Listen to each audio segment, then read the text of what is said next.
Video ini saya buat sebagai bentuk dukungan penuh saya terhadap Palestina. Selama lebih dari 100 tahun, warga Palestina tidak mendapatkan haknya. Bencana kemanusiaan tentu saja berlangsung selama itu. Kebayang bagaimana rasanya jadi mereka lebih dari berabad-abad menempati wilayah tersebut, lalu kemudian kaum Yahudi melakukan migrasi besar-besaran terhadap wilayah yang 90% diduduki atas Arab Palestina. Ini bukan hanya tentang wilayah yang diklaim, tapi ini tentang kemanusiaan. Kalimat akan hal ini benar, kita tidak perlu menjadi muslim untuk mendukung, tapi hanya perlu menjadi manusia. Aksi Zionis adalah aksi yang tidak bisa dibenarkan dalam hal ini. Beberapa menganggap ini adalah bentuk serangan balik atas Hamas, tapi mari kita berbicara.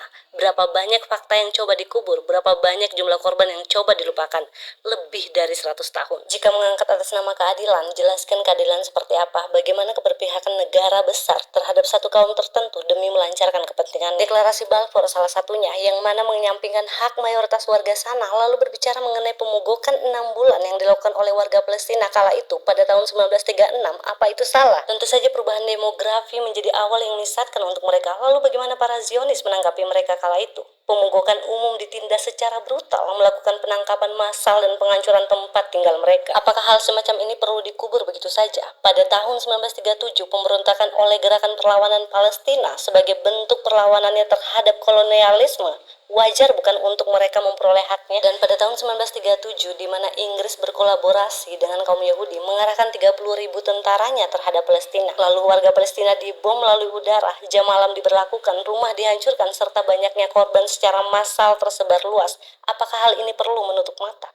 Dalam 3 tahun masalah ini, 5.000 warga Palestina termasuk anak-anak kehilangan nyawanya, belum lagi puluhan ribu terluka dan dipenjarakan. Belum lagi resolusi PBB yang katanya memberikan keadilan, namun pada tahun 1947 terkait resolusi 181 dalam pembagian wilayah, namun keputusan tersebut mengharuskan Palestina memberikan 56% akan wilayahnya kepada negara Yahudi. 56%. Lalu seolah menutup mata terhadap peristiwa Nakbah 1948, penghancuran kota di wilayah Palestina demi memperluas perbatasan Israel, dan sebulan setelah itu ratusan termasuk wanita dan anak kehilangan nyawanya di sebuah desa. Sampai dengan 1949 lebih dari 500 kota dihancurkan. Selama itu 15.000 warga Palestina kehilangan nyawanya. Sekitar 750.000 warga Palestina terpaksa meninggalkan kediamannya. Masih banyak lagi yang seharusnya perlu dijelaskan, tapi katakan satu aksi saja letak keadilan mereka, dan satu aksi saja letak kebenaran dari mereka.